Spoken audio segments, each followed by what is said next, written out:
show anything I should get a tablet, in the video.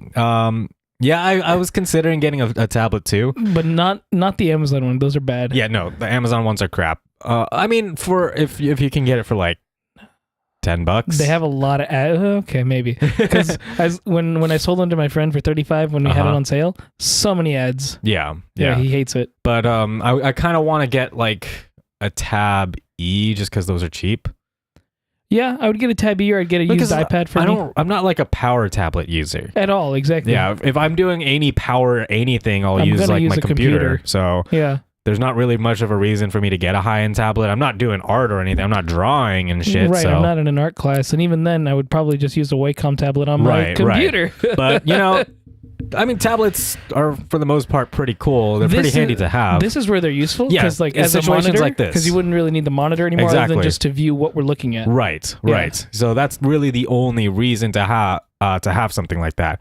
But everybody, you're listening to episode 13. Is it episode 13? 13? Wow, this is episode 13. We made it through 13 of these. Yeah, can you believe it? We're 13 episodes into the podcast. Wow, not a lot, but it's a lot to us. That makes me happy, man. We made it to 13 of these. Yeah, we've done 13 of these, and we've made it to almost a full year of Hey, We're Playing. Yeah. We started last March. Yeah. Or May. I think it was March. I think it was April, like, right? No, I think it was March. Was it March? It was one of the M's. March or May. I feel like we went over this last week. I think you're right. I think it's March. We went over this last week, and we didn't do any research to find out our days. But yeah, we're on episode 13 of the Heycast, the number one gaming podcast in our hearts. This is a lot of work. It took us an hour to set this room up. Yeah, you guys have no idea how much time we take to really set all this stuff up because we don't have a studio. No, we're just doing this in my bedroom. It's awesome. we even have my bed sheets hung up right here, so you guys don't see my freaking bed because the beds look weird. We'll get a better... I'm ruining the illusion. So what have you been doing, Giacomo, lately? I've been playing with my knife. So have I. This was something I forgot to mention. I started getting into pocket knives because of one of our coworkers. Bryant loves knives. Yes, he is super into knives. So I started getting into knives. I have this little cheaper Spyderco right here. I'm gonna get a more expensive knife pretty soon. Spyderco sponsor us so we can get free knives. Yeah, I was debating over like a bunch of different knives. So for a while, I was kind of debating between Spyderco or Benchmade because they're both nice brands, but they're also expensive brands. I mean, if you're getting one of the nicer ones. And then I was deciding between like these two similar style knives. But yeah, I'm going to be spending some money on knives. I keep getting into expensive hobbies. But one thing I'm never going to get into is watches. Because those get really expensive. He says that now. I'm never going to get into watches. Because I don't even wear a watch. Someone's going to get you a nice watch one day. And you're gonna be like, oh, that's if I need really to check nice. my time, I just check my phone. That's what everybody does. There's a whole thing, man. It's a whole thing about nice watches. Like, I was a hater too, and I would totally wear one these days. Really? But I can't afford it, so... Well, I choose not to afford it. I'd rather buy more lenses for my camera. Anyways, I finally got all the characters for Smash. It took me... I don't know why it took me so long. You should have done it the cheap way like me. No, I had to play classic mode and everything for fun. I cheesed the character unlks because I'm impatient and I just wanted all the characters to play. Because I'm a tryhard. Yeah, you are. When it comes to fighting games, I'm a tryhard. So I just went and unlocked all the characters the cheap way. That's fair. Can't hate you for that. I think if I played with more people around the house, then I would have done that. Mm-hmm. But it was just me playing for a while. Well, yeah, because like when you're actually trying to play the game, like you're playing on one of our other one of your other friends' consoles, right? So there wasn't really much reason for you to just go and unlock all the characters because you're not a tryhard, and you were just kind of playing through classic mode and World of Light, which I still haven't beaten. It's just so long, right? I since our recording of World of Light, when me and Arnold recorded it, I have not touched it. Yeah, because the thing is, as much as I like World of Light, and I can definitely see them do expansions for it, right? It's kind of boring after a while. Sure. Because you start one-shotting everyone. It's kind of repetitive because I feel like it's hard to do a story mode for a fighting game. Yeah. Because it gets really repetitive. Like even the story mode for Street Fighter, the main story, when they added, so originally story mode was very bare in Street Fighter 5. Uh-huh. Then they added the kind of bigger story mode that, pretty much fixed the issue with the story mode before. It added more content. It was a longer story mode. It was a full-fledged story mode, and it was pretty decent. But it still had that issue of it being a story mode for a fighting game, so it got repetitive. Mortal Kombat, I feel like, did it pretty well.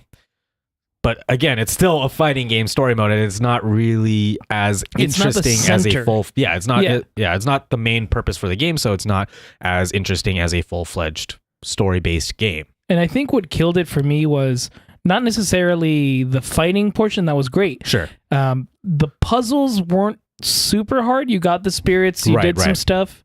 Not too complex there. The thing was, you're running around the board half the time, and it's so slow. I mean, I think it's cool, the whole style of, moving around between, like, it's like classic RPG type. Yeah, because there's the themes, but the problem was I was getting kind of bored half the time walking, and I just wanted to do. You remember at Melee where they had the list of just these were the challenges you did, right? And you were given a character or you chose one, and you had to beat a scenario with different effects. They should have just done that. Okay, and just given me that. I think the classic mode is still good, solid. What they did for the Smash Wii U was really good. I thought that was great too. Okay. This one is all right.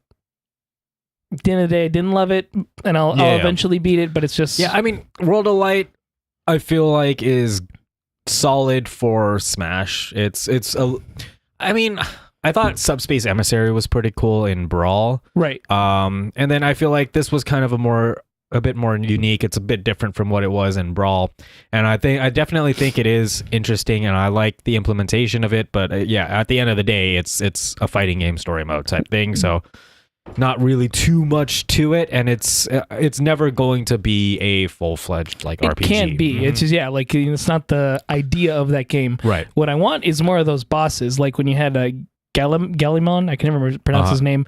When you got to fight Dracula, sure, and Master Hands, those are like the only ones you really see. Like some of them got kind of tedious. They can be, but I would have liked more of those kind of bosses where it's because I can only really think of Master Hand Dracula and that one robot guy, right?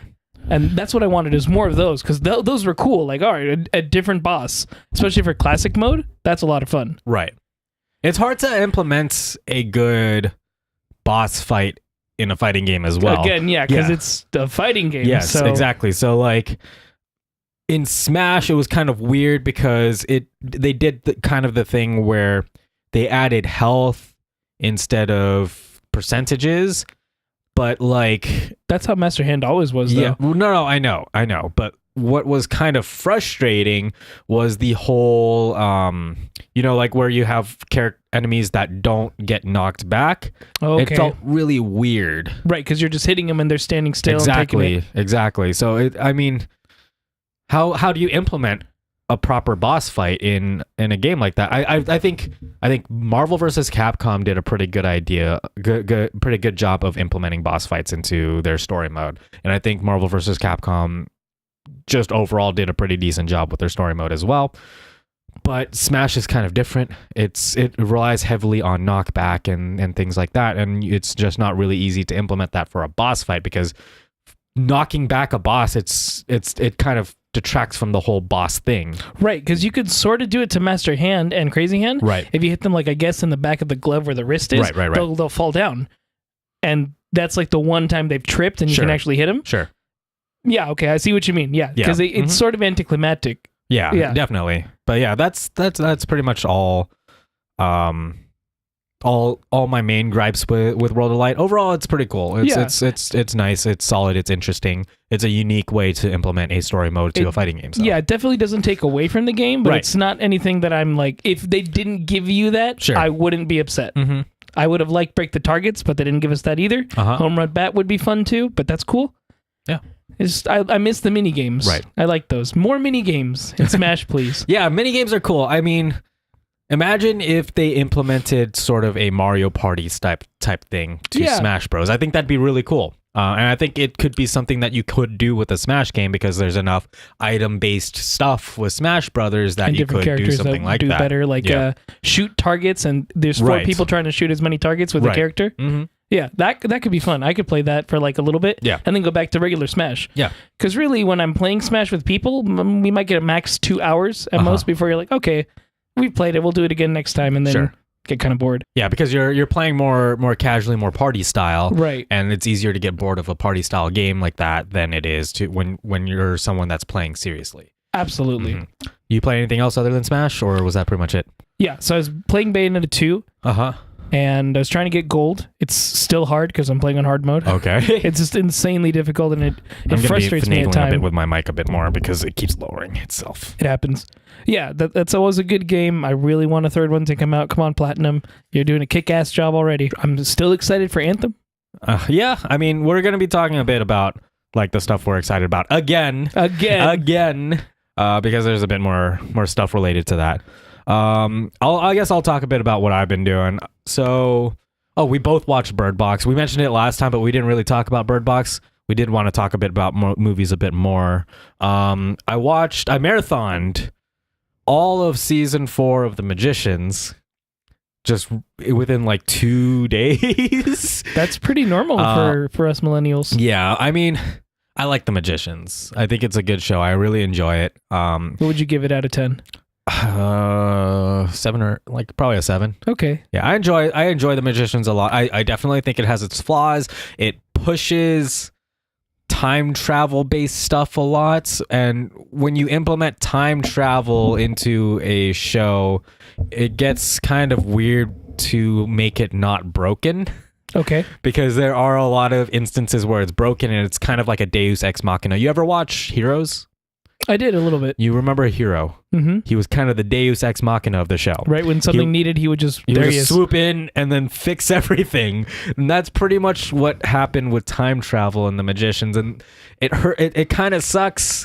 I still enjoy the show overall. I think it's a really enjoyable show, regardless of how broken time travel is. Because I mean, in anything, time travel is super broken. You know, so. That's that. I started watching the latest season of iZombie that came out on Netflix. You watched season 4, right? Yes. Yeah, you're really into that show. iZombie's cool. I enjoy it too because it's not from a comic book, but they make it like a show based on a comic book. Okay. You know what I mean? And you'll see that from the implementations of a comic book art style with the intro and some transition scenes and stuff like that. So it's pretty cool, and I like the characters, and I enjoy the style of zombie because zombie shows have gotten pretty cliche in their portrayal of zombies. Yes, like Walking Dead. Have you watched Z Nation? I can imagine if there's people alive, it's mostly people arguing and some zombies. Z Nation is like a bit more. It's like The Walking Dead, but with more comedy elements. Related, like one of the characters is a doctor that really likes to get high. Okay.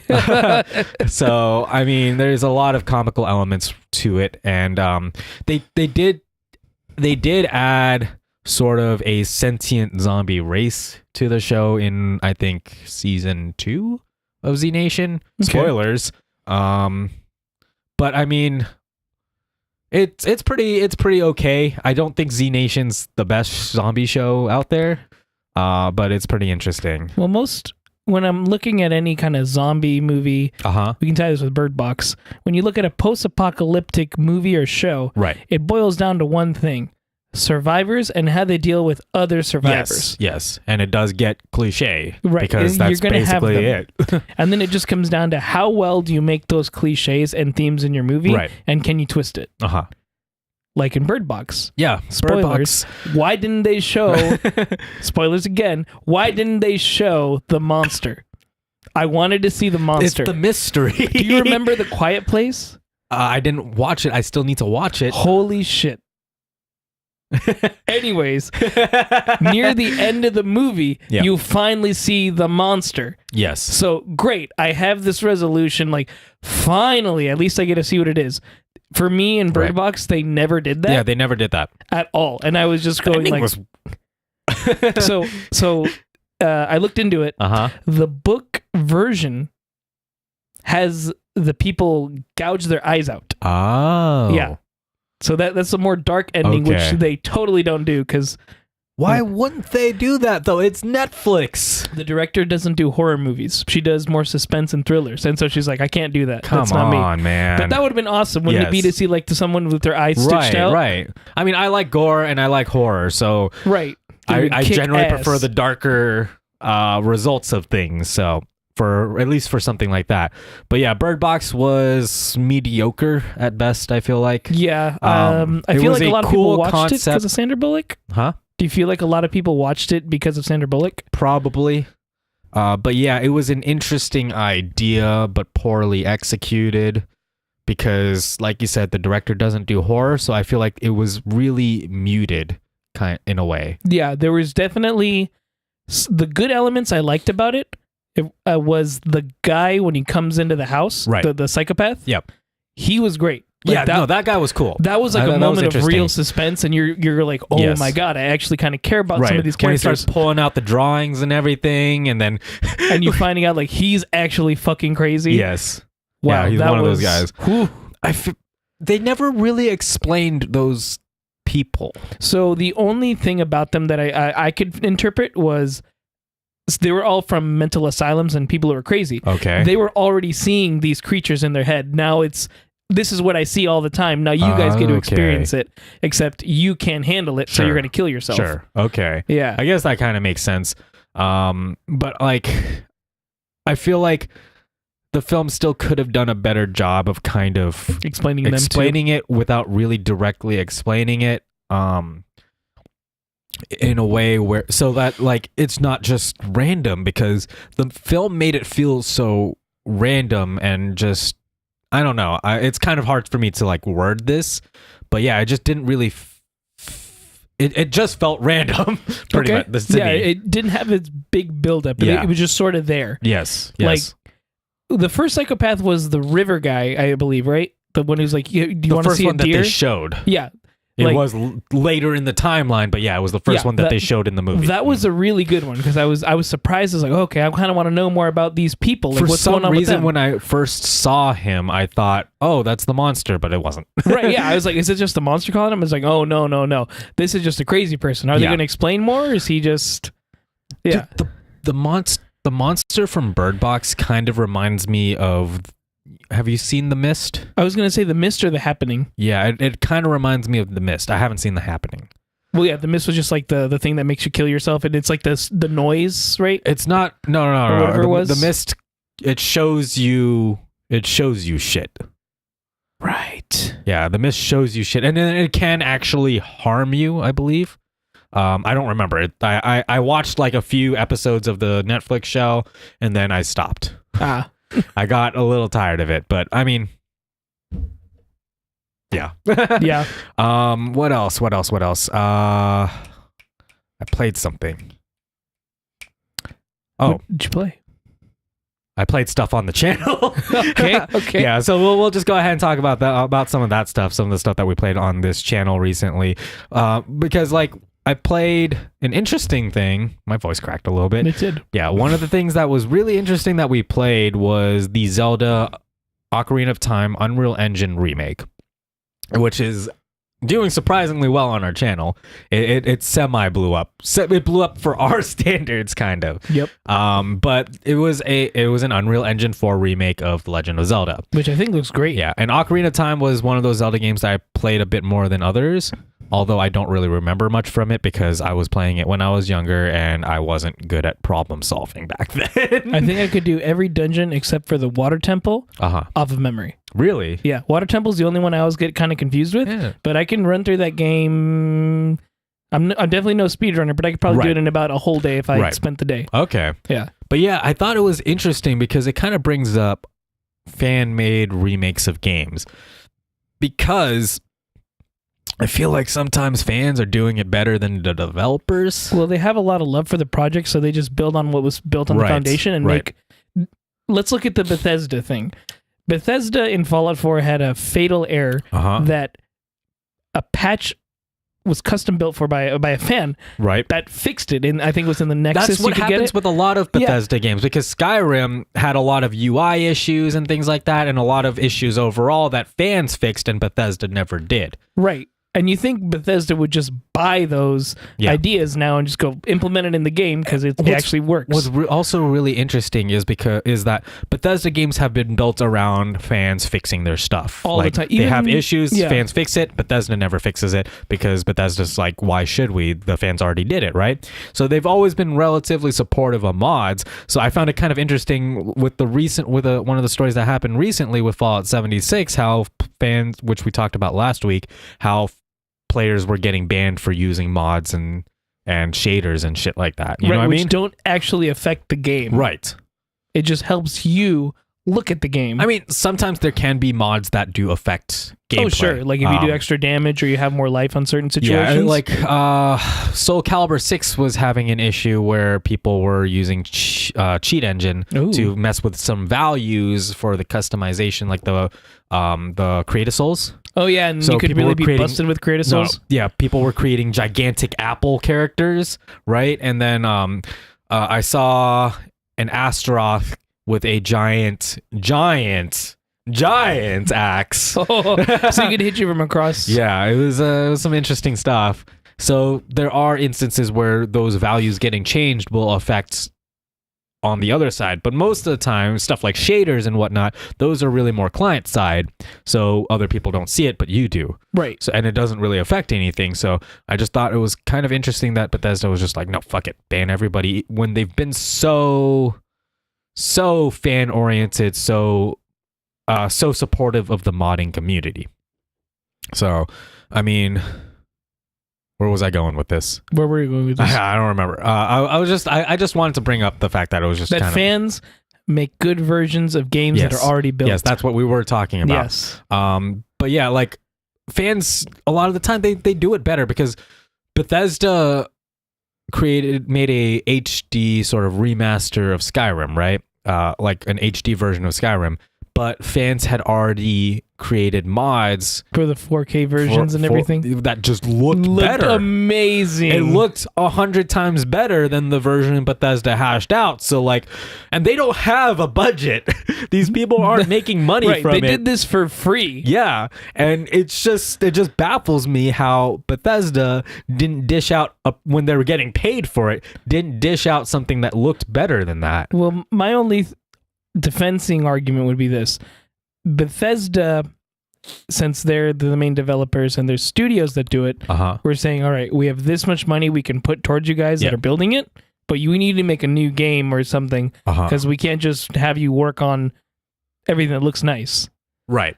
So, they're going to definitely have them only do so much work and then do a different project where this guy who maybe is supported on Patreon with a small team of like 4 or 5 dudes, that's all they have. So, of course, we're going to make it better because they're pushing it a bit harder. Right. Yeah. They're not worried about fixing bugs or anything. They're making this better version. Okay. So that isn't the defense. But at the same time, if you have a better version, like you know that this version is better, why would you make one? Right. You don't need to? Yeah, I know. It's like another interesting one was Nier Automata. I never played that. So you never played it? No. I definitely recommend it. It's really, really good. But the PC port was kind of broken.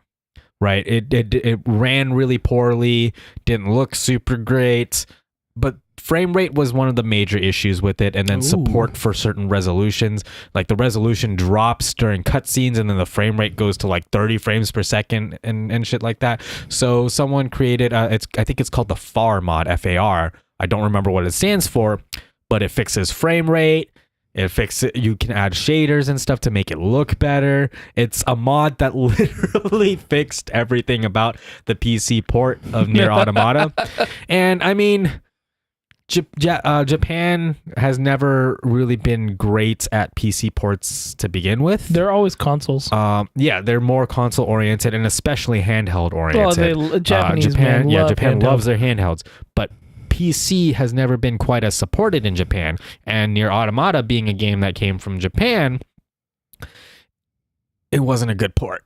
And which sucks because I play most of my stuff on PC, and I still love Nier Automata. I still enjoyed playing it on PC, but it was with that mod because the game is virtually unplayable without it. And then recently, and the modding community, they're constantly updating their shaders and stuff, and so they have a new graphic mod that just made it look really, really good, and I definitely recommend checking that out if you plan on playing Nier Automata on PC. So, yeah, that is true. Yeah. We didn't really think this podcast through, did we? No, we're having a good time. Yeah, regardless. but yeah, we're just kind of talking about shit. Yeah, we're doing this a little bit differently than normal. We were more news centric before. We're still going to talk about some news and stuff too, but we didn't want to focus about it as much because we have the weekly roundup for that. We're finding our chi, our center. So for 13 episodes in, we're still fully figuring out this podcast. So you guys are learning with us, and you're experiencing our learning process right now. But we wanted to talk a bit about some stuff like games that we wanted to go a bit more in depth about some of the games that are coming out this year, or supposedly coming out this year, because Death Stranding is still not confirmed for this year.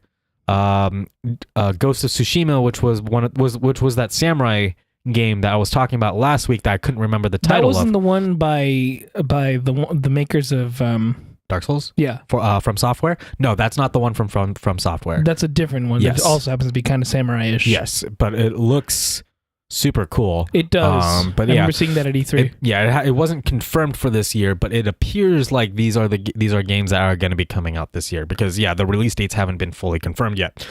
There was another one that hasn't been fully confirmed yet either. Let me. Oh gosh.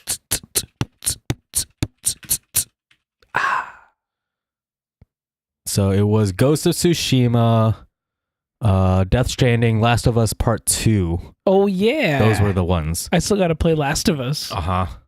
I don't own a PlayStation. So Last of Us I played through on PS3. I didn't play through the whole game. I got, I think, halfway through the game. But it seemed like a really cool game. Yes, it is a good game. It's definitely a game that you do have to finish. I still have to finish it. So I can play Last of Us 2, but it is good, and people will criticize you heavily for not playing it. Oh, yeah? So we better get on that. But yeah, Last of Us 2, Death Stranding, and Ghost of Tsushima are games that are probably coming this year, but not fully confirmed. I'm like 95% sure Death Stranding is going to be this year. What I am most excited for is still Cyberpunk 2077. Yeah. That is easily, for me, the best looking game for the year. Every time I look at that game, I think of Human Evolution, Deus Ex, Human Evolution. Yeah. And I think this feels like the first time I played it, which is great because Deus Ex is a fantastic game. I love the cyberpunk setting. I think it is so cool. It's so awesome to be like the mods and everything, the way you can like improve your gun skills. Right. And I especially love because you have two sides to cyberpunk. You have like sort of the future utopia side of cyberpunk, and then you have kind of the more industrial gritty side of cyberpunk. And I really enjoy the sort of industrial gritty. I love the film Akira. Yeah. Which is, it's this year, guys. 2019. That's what it said. That's true. I forgot about that. We should watch that soon. Oh, man. We should watch it as a reference to the 2019 in the movie. 2019, guys. But yeah, I did really enjoy Akira. And yeah, I just enjoy cyberpunk in general. I think it's really cool. It's really interesting. There's so much you can do with it. And I feel like a lot of cyberpunk is very focused around modifying the body. It is totally. And I think that's cool because you can do a lot of shit with that, and you can just do a lot of shit with cyberpunk in general. Fantasy, it's kind of overplayed now, right? Lord of the Rings, we've done fantasy for a while. Let's done it for a long time. Future is where it's at the moment. Future is where I've always loved sci-fi a little more than fantasy. I still love fantasy. Fantasy still has a place in my heart because I grew up on it. But yeah, it's gotten overplayed, and it's kind of really hard to make fantasy unique now. With Cyberpunk, since it is future stuff, there is an infinite number of things that you can... because you can just keep going forward. Yes. Because at some point, fantasy, when are they going to learn how to make a TV? Yeah. Right? Like, at what point does Hogwarts get Wi-Fi? Yes. So... Yeah. But yeah, Cyberpunk 2077, easily the game I am most anticipating for. What would be the first thing you'd mod yourself in the game? I don't know. I would do hacking on my hand if that's even a thing. I'm just taking total guesses. Be the first thing I would do. You want to watchdog this shit? Absolutely. Like, first thing I would do is hack my hand so that I could unlock computers. Sure. Because like when I played Deus Ex, I always did silent, and I always did like single shots, like go for the head and everything, and disabling people. Yes. Like that was my whole thing. So I'm going to do that again. And after watching the trailer, that's all I want to do. I just want to do that. Yeah, and like, looks sick as fuck. Cyberpunk's so cool because it is an RPG, but it seems like it's got its shooter elements down really well. Really well. Yeah, really well. And like, I always felt like shooting and RPG just didn't mesh together very well, but they're doing a really good job with it.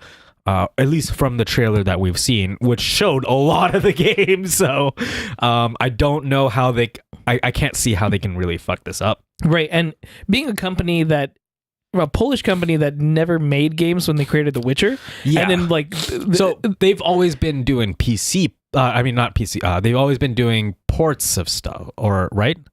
They were porting shit. And then they decided we're going to make a game. Yes. And yeah, sure, maybe it's not my favorite Witcher series, but you get to watch them really step up the game. It's like someone who's learning a new language versus a native. Yeah. The one who they learns. They grew a lot over the creation of The Witcher. And they really have an understanding of it. Because what happened was they didn't start with something easy. Not at all. They started with RPGs and full-on RPGs, not that RPG Maker shit. What would you say is the easiest game type to make?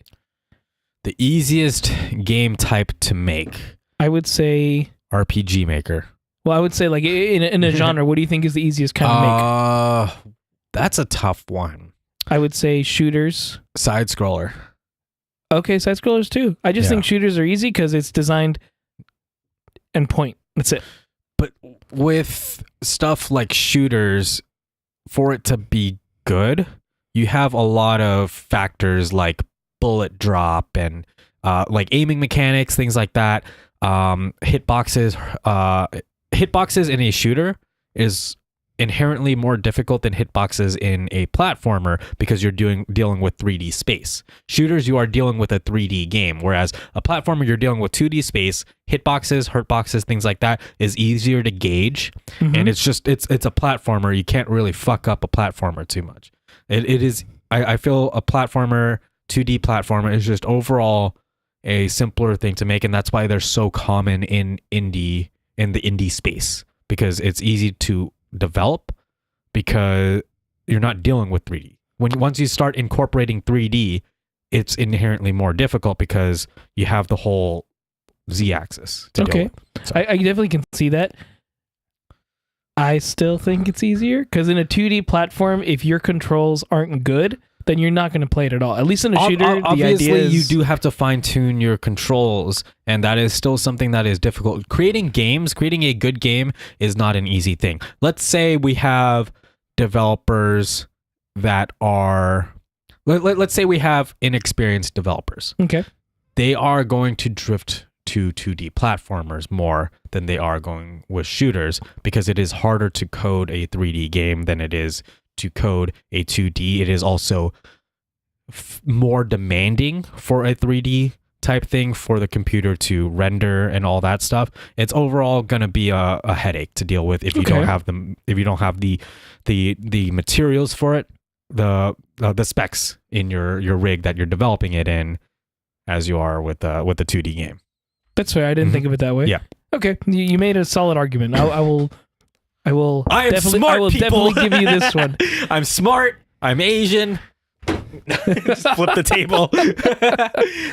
But yeah, where were we? So anyways, they decided to start with an RPG. Yes. And it just, the rest is history. They started with something difficult, and that I feel like they learned more from that than someone that would start simpler. Yeah.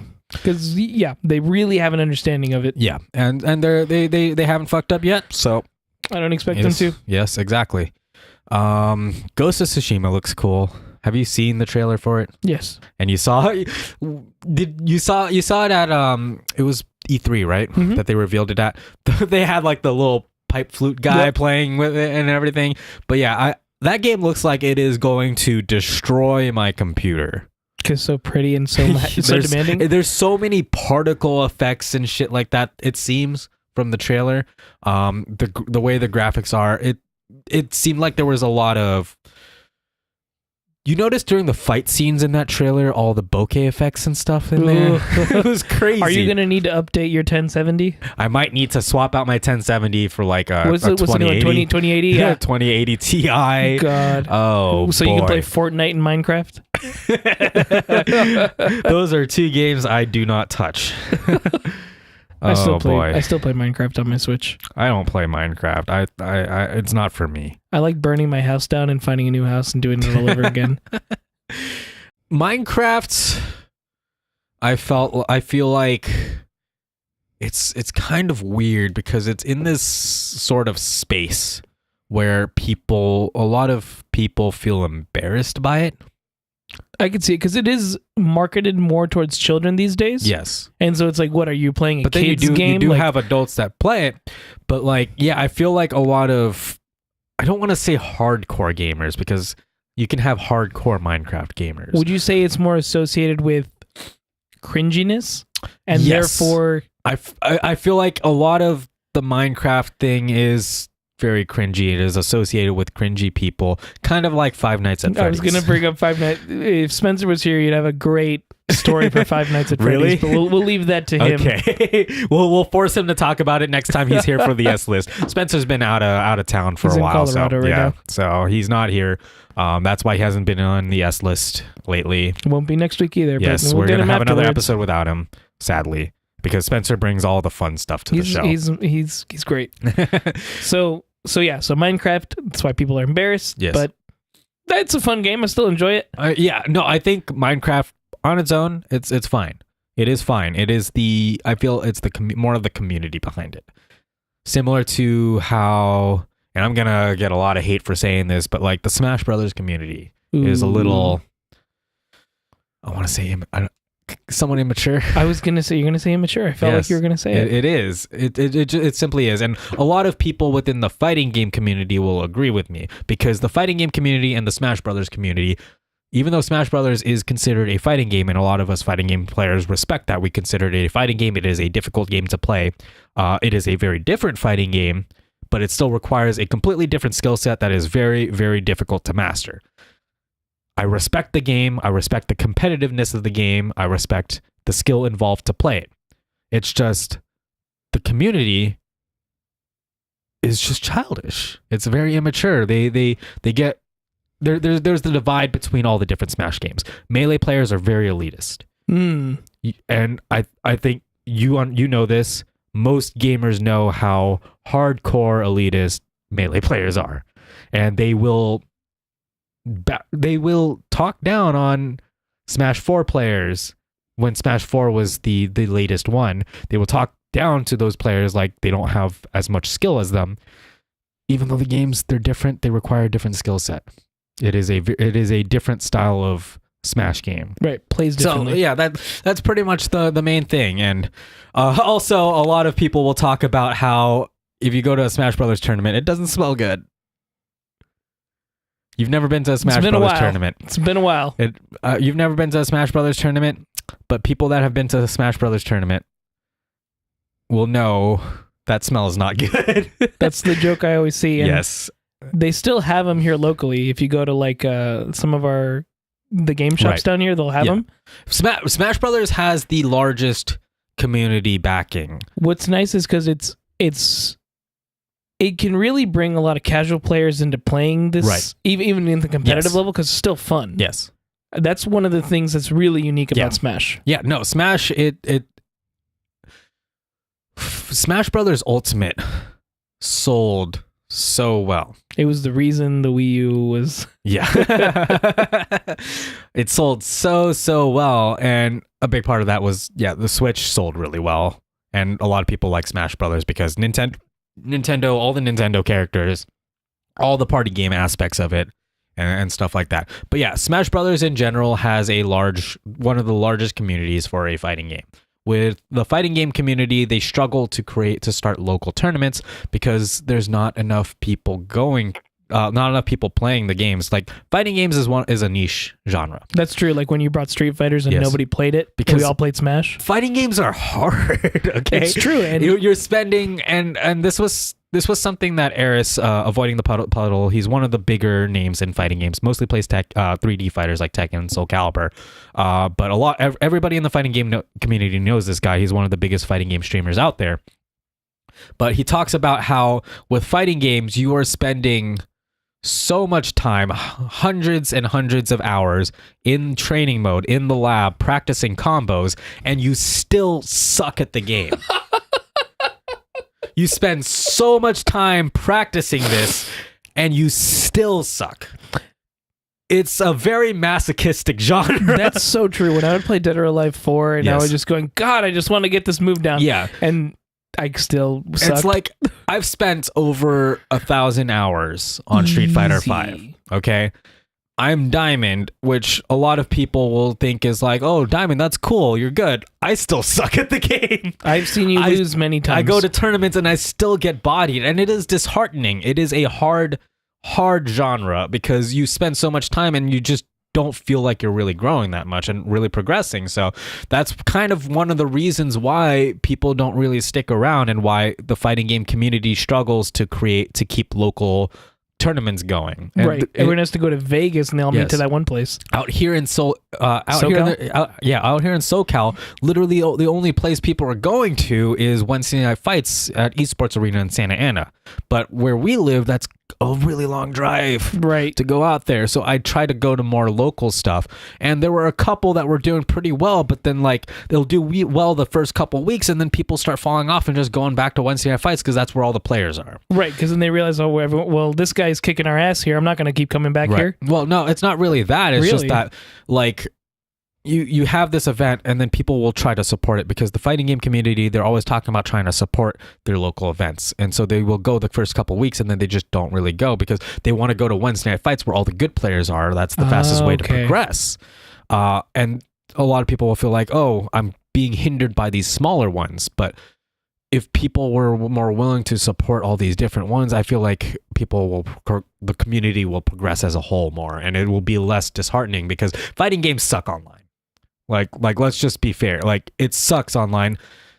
Netcode is a huge issue, a hard thing to get right. And so online is never going to be as good as a local because you have to deal with shit like lag. You have to deal with stuff like more input delay and whatnot. So online, it's never going to be the healthiest community. And it's hard. It's easier to be tilted online because you don't have a face in front of you and you don't really humanize the opponent. Yeah, it's just like this. And so it's easier to get mad that way when you're just staring at a screen and not looking at an actual person. And then at tournaments, you lose respect. Yeah. Yes, you have to deal with the social aspect of stuff. It is socially unacceptable to rage out and toss your fight stick, which is funny because over in East Coast NLBC, there was a player, I think it was Sanford Kelly, who got really, really tilted and tossed his fight stick down, created a dent in the floor, and that dent is still there to this day. They kept it as a sign. Yes, they kept it as kind of a trophy because it was a really funny moment. God. So yeah, but yeah, that's enough of fighting games. I like fighting games a lot, so I have a lot to say about it. But that's why Smash is so good. Yeah, because it can bring casuals in and they can have an okay time, right? Even if they don't win or it's fun. I feel like I land hits, and that's nice.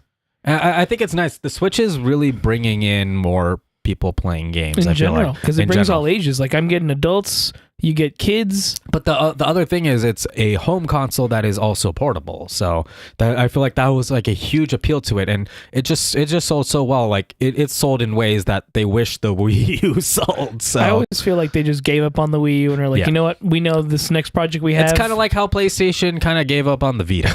It was too ahead. The PlayStation Portable and things like the Vita, too ahead of its time. I think the PSP did pretty well. It was just the Vita that kind of sold really poorly, at least here in the States. I think there's still support for it in Japan, because it seems like they're like Catherine Full Body.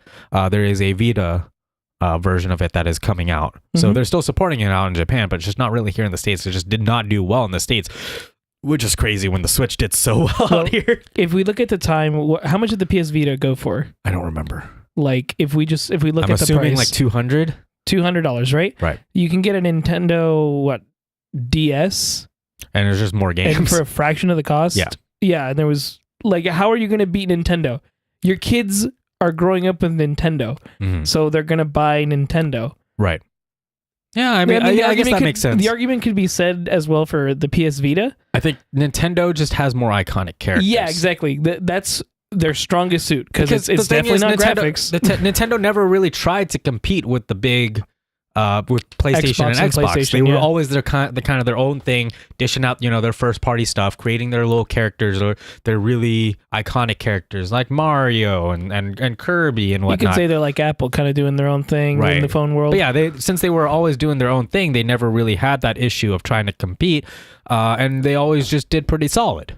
So it was always a pretty stable thing for them. It's definitely the characters that keeps the drive going. And I would say that's why the Nintendo sold so well in the US. Yeah. As where the Vita, it's like, sense. Well, it's harder sell, even though I do believe it was a superior console. Right. All right, let's go ahead and breeze through some of these stories. We're not going to go too heavy into them. My favorite story from the weekly roundup, if you haven't seen the weekly roundup, was this whole story with Activision and the DOT. The DOT. these guys. So Black Ops 4, when it initially launched, there wasn't microtransactions. It wasn't a thing when it launched. And I feel like a reason they did that was because they wanted to kind of wait out the reviews, because they knew once microtransactions became a thing, those reviews were gonna tank. Right, they were gonna totally talk shit about it. And so they waited a little bit, and then they added the black market. And when they added the black market, oh boy, did it fuck up the game, because it became a grind fest. Ugh. If you did not spend real money, you were gonna spend so much time grinding in Black Ops 4, and it was just appalling. And it has become even more appalling after they added the open dot. So Activision wants to charge you, or they are already charging $1 for literally a dot on your screen, and it's a reticle for your reflex sight. So it's just a red dot. Like, what? Why are you charging for a red dot? It's a little easier to see than this small crosshair. You can literally take a piece of tape, just pop that on your monitor, and just take a red Sharpie, just pop that there. It literally does the same thing, because it's just marking the center of the screen, so you know where it is. So, like, I mean, it's just so bizarre to me that they want to charge you for literally everything. And one of the comments on our weekly roundup I thought was really funny. I forget his name. I think it was like Mean something, but he commented on our video about the open dot and about Activision. He was like, Activision isn't gonna rest until they're charging $1 for every pixel on your screen. Because that's just how Activision is. Activision wants to charge you for shit. That's their business one model, of the though. Greediest companies. That's their model, though. Yes. I guess so. Yeah. I guess so. Would you count that as a games as a service kind of model? Well, games as a service has two sides to it. Like games as a service, Ubisoft, a while back, they were talking about how they wanted to push games as a service more. Where it's one game and then just forever updated. Yes, forever updated. And I think that's fine. But their model is more, Activision pushes more of like kind of the mobile ecosystem where they were consoles. pushing like microtransactions for like they're microcharging you for like little things, boosts in your game. Same thing with EA. I think it's fine to push games as a service in that like they're creating DLC, creating more content for you. But when you're creating a dot, that's true. yes, Like when I was playing Payday back in the day, and there was a lot of DLCs and missions. Yeah. That felt great. yeah, DLC is awesome, or can be awesome. There are instances where DLC can be kind of like annoying, but I think DLC it's fine because they are creating. You're paying for more content. It's like buying another game. It's just an updated version of your current game, and so you're paying like a little bit less here, a little bit less there, but you're getting more content, and then eventually you pay big money for a fully brand new game. Whereas the whole in-game shop thing, it's just like you're paying money here to get a boost here. You're paying money here to improve over here. And it's just kind of toxic in a way. And I don't really like it. And I really don't like this dot here. Like, they want to charge you $1 for a fucking dot. I still want to play Call of Duty. I just don't want to buy the dot. Oh my god! And they go on sale for 50 cents. But they're still charging you money for a fucking dot, and that's just so scummy to me. I'm not gonna go to the CFO thing. That one's kind of boring. Nobody cares about the next one. Yeah, but this next one was more interesting. So I love the Pokemon movie, the original Pokemon movie. Everyone does. I watched it in the theaters when I was a little kid. Holds a little special place in my heart because I love Pokemon. I did cry. You bet your ass we all cried in that movie theater. I cried during Bye Bye Butterfree. I cried during this movie. Man.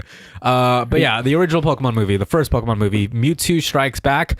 The Pokemon Company teased a trailer. They put out a teaser trailer thingy for Mewtwo Strikes Back Evolution. Ooh. Evolution. Like, what is it with putting evolution at the end? Like Dragon Ball Z Evolution. Terrible movie. Oh, God. But yeah, like they teased Mewtwo Strikes Back Evolution, and I'm super excited for it, for anything that's Pokemon related for movie-wise. I'm so excited for Detective Pikachu.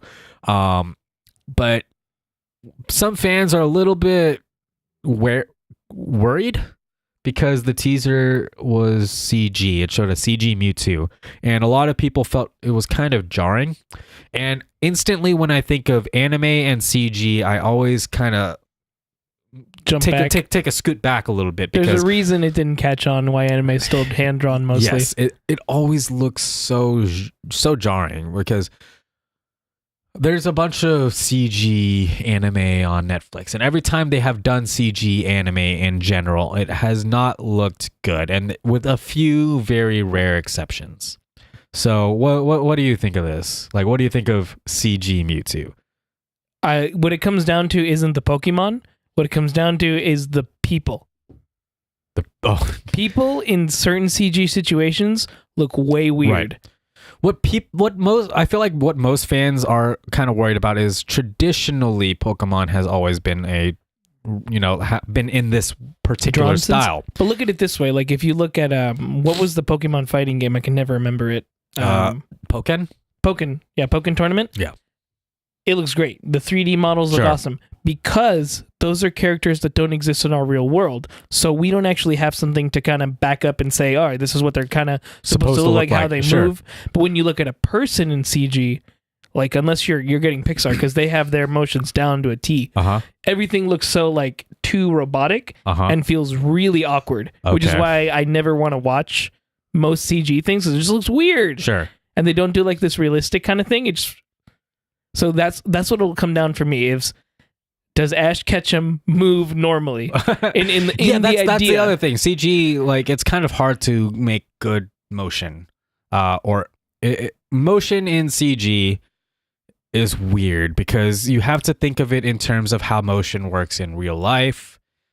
Whereas anime, it's you can be like a little more. You can be a little bit more creative with how that motion works. So it's just kind of funky seeing something in a 3D space move. It looks like a mannequin moving. Exactly. Kind of. That's why the Pokemon are fine because you're going to really know how they should move. Right. You have the idea of physics, but physics and animals and stuff.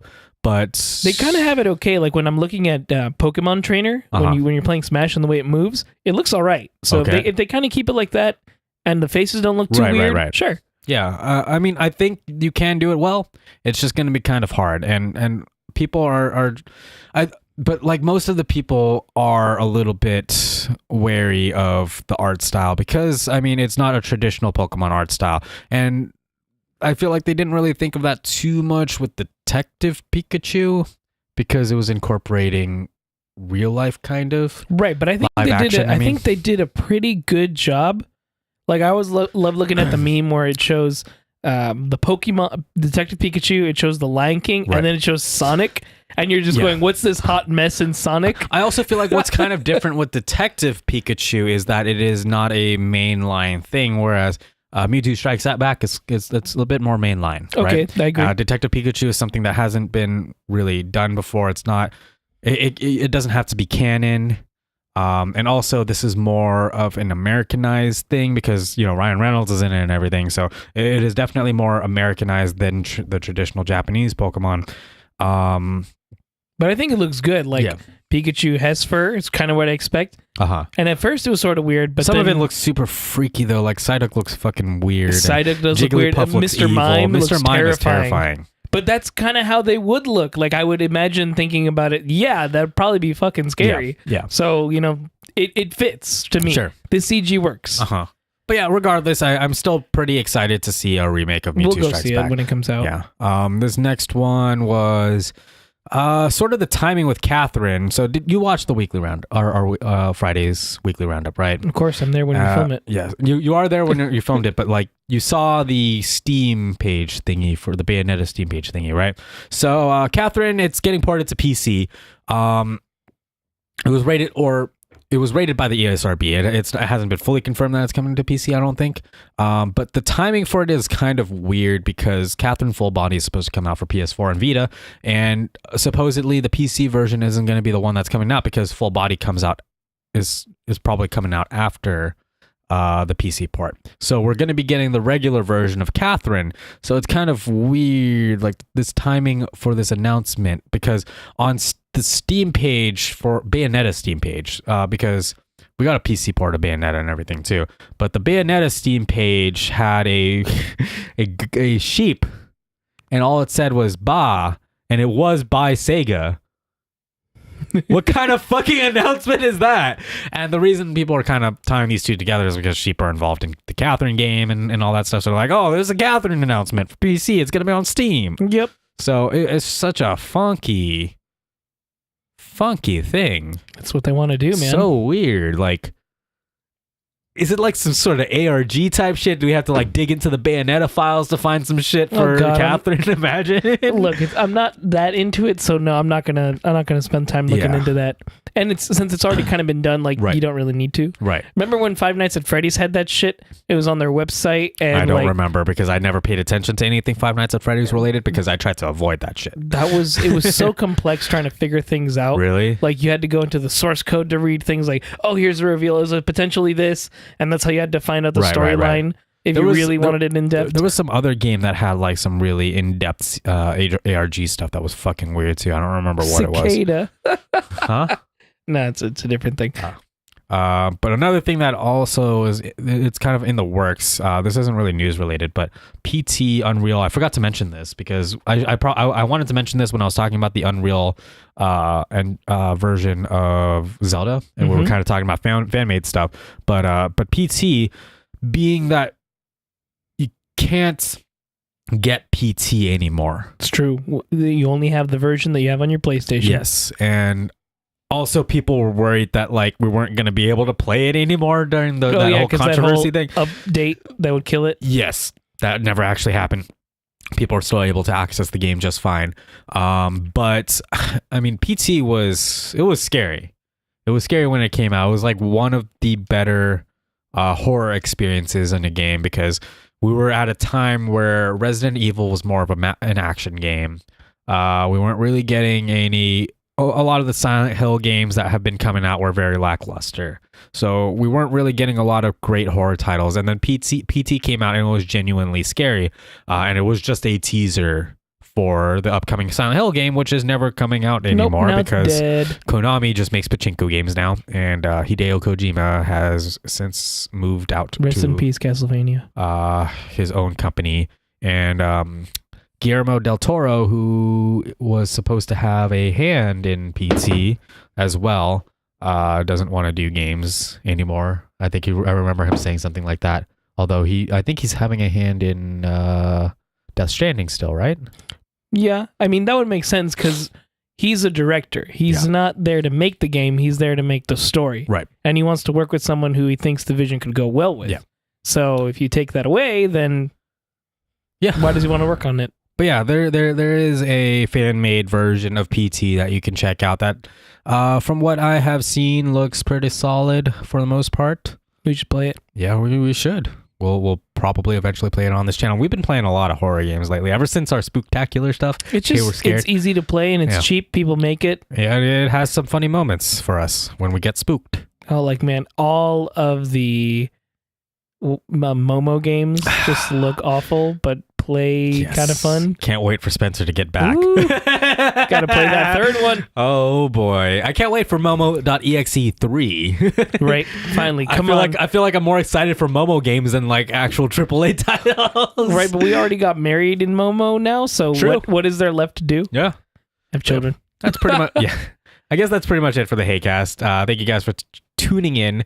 If you have some stuff for, if you have any questions or topics for us to talk about, you can send them over to heywereplayin@gmail.com. That's HeyWereplayin@gmail.com. Send us topics so we have stuff to talk about, please. And don't send us nudes. Don't send us nudes.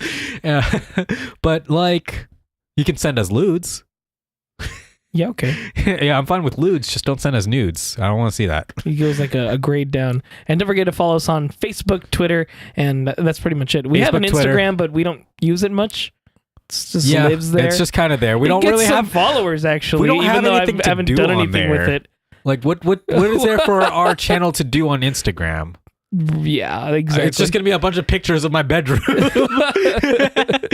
But yeah, and also subscribe to us on iTunes, Podbean, Spotify, or any of your preferred podcasting apps, and give us a rating on there to help boost us up there. It really, really helps. If you like our stuff, you want your friends to find out about it. So and tell your friends. Watch videos on YouTube, man. Watch those videos. Yeah. It's a good time. It's a good time to be alive. 2019, guys. 2018 is behind us. All those memes can go die in a ditch already, and it's all about 2019 memes now. We've already got some, man. Level 1 crook, level 100 mafia boss. Bird Box memes, even though they had just sprouted, they're already dead. All right, catch you guys next time. See ya.